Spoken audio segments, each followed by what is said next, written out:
Esse texto que você mencionou, ele está em Mateus, no capítulo 17, não é? Antes da transfiguração. Aliás, é no final do capítulo 16 de Mateus, início do 17. Você o encontra do mesmo jeito no Evangelho de Marcos, creio que é no capítulo 9. Você encontra do mesmo jeito no Evangelho de Lucas, também no contexto do texto alusivo à transfiguração. O que está dito lá? O mais pedagógico de todos esses textos, que cria a conexão entre o contexto antecedente e o contexto sequente, imediato, é o do Evangelho de Lucas, que diz assim,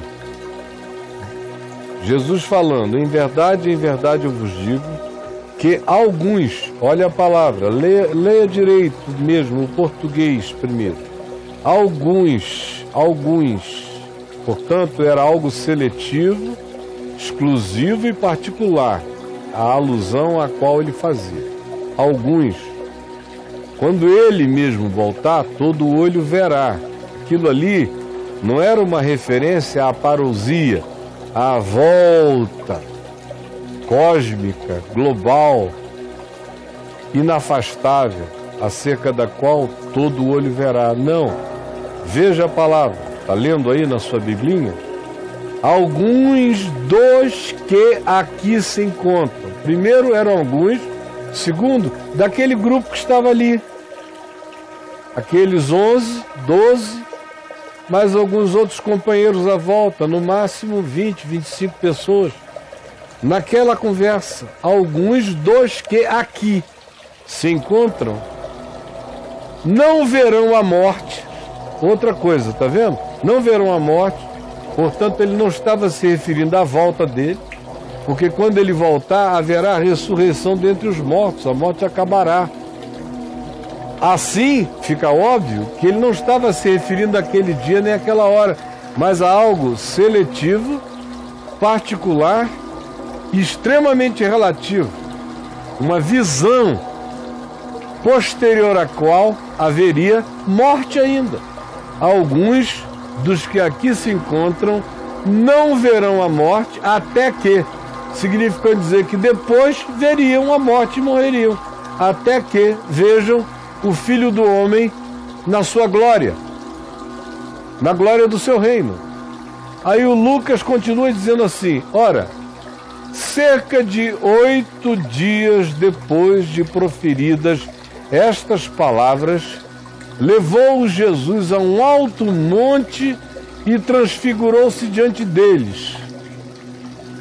O cumprimento era aquele, eram alguns. Quem foi que ele levou? Alguns.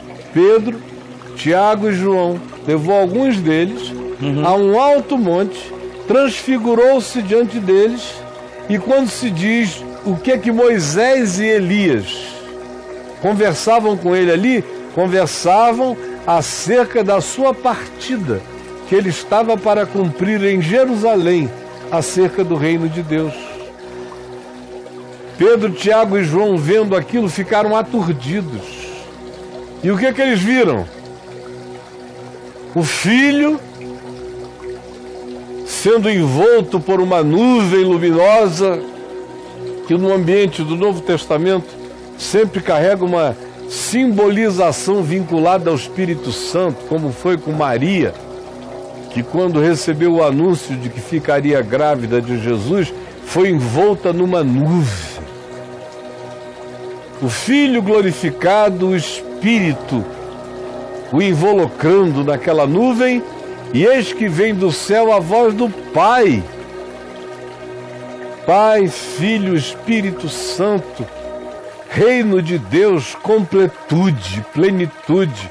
Voz do Pai dizendo, eis o meu Filho amado em quem eu me comprazo, a ele ouvi.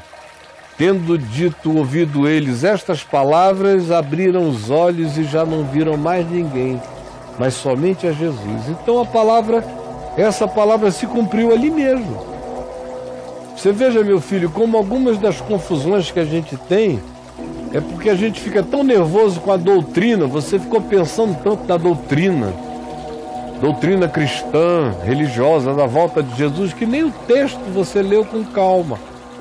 Porque se você ler só o texto, puro e simples, você vai chegar a essa conclusão, como ela está aqui nos meus livros Caminho do Discípulo, que por sinal chegaram aqui os 2 últimos volumes, os 5 Perguntas Cretinas, Respostas Divinas, parte 1, e o 6 Perguntas Cretinas, Respostas Divinas, parte 2.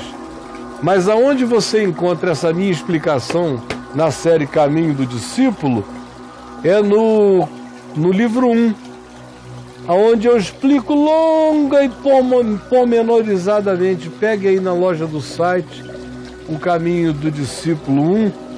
O ideal é você pegar logo os 6. Mas comece com 1 para você ir lendo, eles são em sequência. E se entrar no meu portal, caifabio.net, e escrever Transfiguração de Cristo, você vai encontrar explicações minhas a respeito da mesma coisa lá também. Tá bom? Um beijo para você. Confie no Senhor, meu querido.